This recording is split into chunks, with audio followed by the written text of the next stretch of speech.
So ಇವತ್ತು ಅರ್ಜಿಯನ್ನ ಪುರಸ್ಕರಿಸಿದೆ court ಅಂತಾನೆ ಹೇಳ್ಬೋದು. ಈ ಬಗ್ಗೆ ಹೆಚ್ಚಿನ ಡೀಟೇಲ್ಸ್ ಅನ್ನ ಕೊಡೋದಕ್ಕೆ ನಮ್ಮ ಪ್ರತಿನಿಧಿ ಅಭಿಷೇಕ್ ಜೈಶಂಕರ್ ದೂರವಾಣಿ ಸಂಪರ್ಕದಲ್ಲಿ ಜಾಯಿನ್ ಆಗ್ತಾ ಇದ್ದಾರೆ. ಅಭಿಷೇಕ್, ಖುದ್ದಾಗಿ ಜಡ್ಜ್ ಭೇಟಿಯನ್ನ ನೀಡಬೇಕು, ಪರಿಶೀಲನೆ ಮಾಡಬೇಕು ಅಂತ ಹೇಳ್ಬಿಟ್ಟು ದರ್ಶನ್ ಅರ್ಜಿಯನ್ನ ಸಲ್ಲಿಕೆ ಮಾಡಿರ್ತಾರೆ.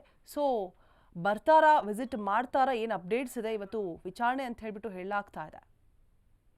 ಈಗಾಗಲೇ ಒಂದು ಸೂಚನೆಯನ್ನ ಕೊಟ್ಟಿರುವಂತಹ ಒಂದು ಕಾರಣದಿಂದಾಗಿ ಅದು ಒಂದು ಆದೇಶದ ರೀತಿಯಲ್ಲಿ ಪಾಲನೆ ಆಗ್ಲೇಬೇಕಾಗುತ್ತೆ. ಹೀಗಾಗಿ ಜೈಲಿಗೆ ಖುದ್ದು ನ್ಯಾಯಾಧೀಶರೇ ಹೋಗಿ ಒಂದು ಅಬ್ಸರ್ವೇಷನ್ ಅನ್ನ ಮಾಡ್ಬೇಕಾಗುತ್ತೆ. ಅಂದ್ರೆ ಅಲ್ಲಿದ್ದಂತಹ ಫೆಸಿಲಿಟೀಸ್ ಗಳನ್ನ ಕೊಡ್ತಾ ಇದಾರ ಇಲ್ವಾ ಅನ್ನುವಂಥದ್ದು.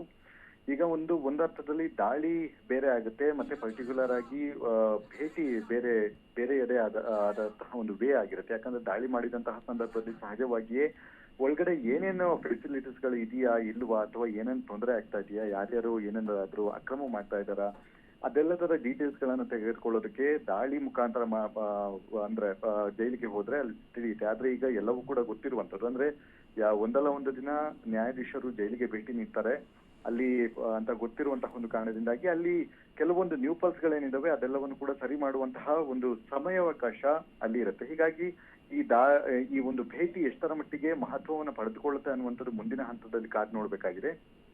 ಹೀಗಾಗಿ ಸದ್ಯ ಆದೇಶದ ಮುಖಾಂತರ ಅಂದ್ರೆ ಕಾನೂನು ಪ್ರಕ್ರಿಯೆಯ ಮುಖಾಂತರ ಜೈಲಿಗೆ ಒಂದು ಭೇಟಿಯನ್ನ ಕೊಡ್ತಾರೆ. ಭೇಟಿಯಲ್ಲಿ ಆದಂತಹ ಸಂದರ್ಭದಲ್ಲಿ ಅಲ್ಲಿ ಯಾವ ರೀತಿ ಪ್ರಕ್ರಿಯೆಗಳು ನಡೆಯುತ್ತೆ ಅನ್ನುವಂಥದ್ದು ಮುಂದಿನ ಹಂತದಲ್ಲಿ ಕಾದು ನೋಡ್ಬೇಕಾಗಿದೆ. ಅಷ್ಟರಲ್ಲಿ ಜೈಲು ಅಧಿಕಾರಿಗಳು ದರ್ಶನ್ಗೆ ಬೇಕಾದಂತಹ ಒಂದಷ್ಟು ಫೆಸಿಲಿಟೀಸ್ ಗಳನ್ನ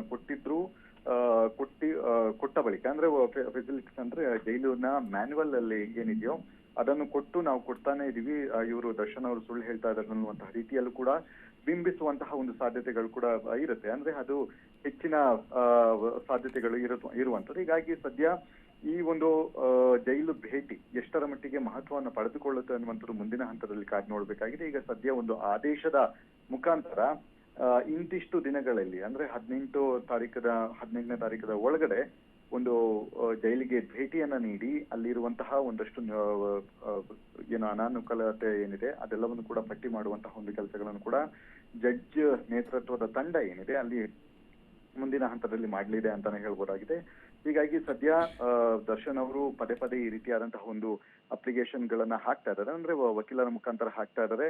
ಅವರಿಗೆ ಬೇಕಾದಂತಹ ಸೌಲಭ್ಯವನ್ನು ಕೊಡಲೇಬೇಕು ಅಂತ ಹೇಳಿ ಅವರ ವಕೀಲರು ಕೂಡ ಪಟ್ಟು ಹಿಡಿರುವಂತಹ ಒಂದು ಕಾರಣದಿಂದಾಗಿ ಇಷ್ಟೆಲ್ಲ ಬೆಳವಣಿಗೆಗಳು ನಡೀತಾ ಇದೆ ಅಂತಾನೆ ಹೇಳ್ಬೋದಾಗಿದೆ. ಆದ್ರೆ ಜೈಲು ಮ್ಯಾನ್ಯುವಲ್ ವನ್ನ ಬಿಟ್ಟು ಅದರಿಂದ ಆಚೆ ಅವರಿಗೆ ಯಾವುದೇ ರೀತಿಯಾದಂತಹ ಫೆಸಿಲಿಟೀಸ್ ಗಳನ್ನು ಕೊಡೋದಕ್ಕೆ ಸಾಧ್ಯ ಆಗೋದಿಲ್ಲ. ಅದಕ್ಕೆ ಕಾನೂನಿನಲ್ಲಿ ಯಾವುದೇ ರೀತಿಯಾದಂತಹ ಅವಕಾಶ ಇರೋದಿಲ್ಲ. ಹೀಗಾಗಿ ಮುಂದಿನ ಹಂತದಲ್ಲಿ ಈ ಭೇಟಿ ಎಷ್ಟು ಮಹತ್ವ ಪಡೆದುಕೊಳ್ಳುತ್ತೆ ಅನ್ನುವಂಥದ್ದು ಕಾದು ನೋಡ್ಬೇಕಾಗಿದೆ.